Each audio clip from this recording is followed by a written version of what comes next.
दिल्ली लक्ष्मीनगर की रहने वाली सारिका गुप्ता ने पुलिस कमिश्नर से मिलकर कविनगर के एसीपी व अन्य पुलिस कर्मियों पर 20 लाख रुपए की अनैतिक मांग पूर्ण न करने पर झूठे मुकदमे में फंसाने का आरोप लगाया है। पीड़िता ने किसी अन्य पुलिस अधिकारी से निष्पक्ष जांच कर आरोपी पुलिसकर्मी और उसके ससुर के पार्टनर के खिलाफ कार्यवाही की मांग की है। पुलिस कमिश्नर को दिए गए शिकायती पत्र में सारिका गुप्ता ने कहा कि उसके ससुर स्वर्गीय देवी शरण गुप्ता ने वर्ष 2014 में पार्टनरशिप में एक फर्म अरोमा डेवलपर्स बनाकर बिल्डिंग कंस्ट्रक्शन का कारोबार किया था। 2017 में गाजियाबाद निवासी संजीव गर्ग, जो उनके ससुर के कारोबारी परिचित थे, उन्होंने बिल्डिंग कंस्ट्रक्शन में कारोबार में निवेश करने की बात रखी। इसके लिए उन्होंने 75 लाख की रकम भी लगाई। सारिका का कहना है कि प्रोजेक्ट पूरा होने पर संजीव गर्ग द्वारा लगाई गई रकम मुनाफा सहित वापस कर दी गई। उसके बाद भी वो और रकम की मांग कर रहे हैं और पुलिस से मिली भगत करके हमारे ऊपर फर्जी मुकदमे दर्ज करा रहे हैं। सारिका गुप्ता। आप जो गाजियाबाद आए हैं क्या कारण इसलिए है कि ये अभिषेक श्रीवास्तव जी, इन्होंने हमें बहुत परेशान कर रखा है। झूठे पे झूठे मुकदमे लिखवा रहे हैं भरत अग्रवाल से मिलके साठगांठ करके, जबकि भरत अग्रवाल मेरठ में रहते हैं और मैं और मेरे हस्बैंड जो है वो लक्ष्मीनगर में रहते हैं।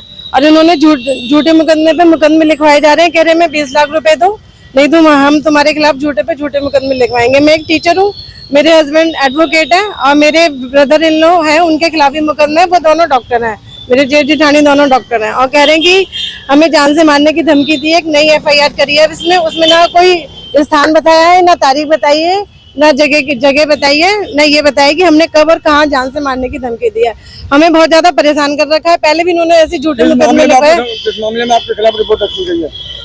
यही लिखवाई गई कि हमें जान से मारने की धमकी दी है। लेकिन अब सोचो कि हम टीचर और जो है डॉक्टर वगैरह वो कहाँ इस काम में लगेंगे। हम तो अपनी जान छुड़ाना चाहते हैं। पहले भी हमारे खिलाफ झूठे मुकदमे लिखवाए इन्होंने। हम बहुत अधिकारियों के पास गए कि सीढ़ियाँ निकलवा दो, लेकिन किसी ने हमारी कोई सुनवाई नहीं करी। फिर मुकदमा लिखवा दिया तो उनको, मेरे हस्बैंड को जेल हो गई। फिर हमने जमानत करा दी, तो तब से फिर इन्होंने एक मुकदमा और लिखवा दिया।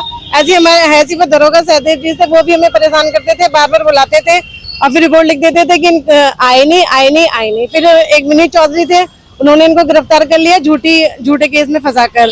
उसके बाद फिर कुलविंदर सिंह थे, वहां पे मुकदमा गया। अब एक नया मुकदमा कर दिया इन्होंने और दरोगा जी को हमारे घर भेज दिया। वो हमारे घर गए थे, हमें धमकी देके गए हैं कि अभिषेक श्रीवास्तव जी को 20 लाख रुपए दो, वरना हम तुम्हें उठवा लेंगे और हमारे साथ गाली गलौज करेंगे और कह रहे तुम्हें जेल में चढ़वा देंगे। पता नहीं कब तक चढ़वाएंगे। अभी मैं मिली नहीं हूँ, मिलने जा रही हूँ। बहुत दुखी होकर मैं फिर यहाँ आई हूँ कि क्या करें, अपना कमाई खाएं या फिर रात दिन हम इन्हीं चक्करों में लगे रहें। अगर पुलिस कमिश्नर साहब के हैं, आपको आश्वासन मिलता है यहाँ से कार्रवाई नहीं होती है तो अगला कदम आपका? तो मैं बड़े उच्च अधिकारियों के पास जाऊंगी। इन्होंने तो हमारा जीना ही हराम कर रखा है। कैसे हम बच्चे पढ़ाएं, कैसे हम करें, अपना काम करें, क्या करें ये बताइए। हम काम करने वाले आदमी हैं।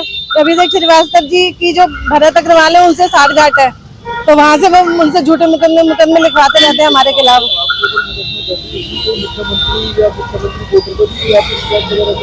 हाँ जी, हमने करी है। नहीं, इस वाले की नहीं करी, पहले वाले की करी है। कोई आश्वासन मिला वहाँ से? नहीं, कोई आश्वासन नहीं मिला कहीं भी। पहले भी मैं कितने अधिकारियों के पास गई जो उन्होंने झूठा मुकदमा लिखवाया था हमारे खिलाफ कि सीढ़ियाँ निकलवा दो। कितने अधिकारियों के पास किसी ने कोई कार्रवाई नहीं की। पूरा मामला क्या था? क्यों मुकदमा कायम हुआ? क्यों झगड़ा हुआ आपका भारत में? हमारा कोई झगड़ा नहीं है भरत से। वो हमने कुछ पैसे लिए थे तो वो कह रहे कि हमारे पैसे वापस कर दो, लेकिन हमने कहा कि अभी करेंगे। अभी हमारे ससुर ने लिए थे पैसे कारोबार के लिए, वो काफी सारे पैसे वापस भी कर दिए। थोड़े से ही पैसे बचे हैं। वो कह रहे कि जी अभी पैसे वापस करो वरना हम तुम्हें जेल में चढ़वा देंगे। पहले भी जो झूठे मुकदमे लिखवा दिए, कई झूठे मुकदमे लिखवा दिए, अब ये भी एक मुकदमा झूठा लिखवा दिया।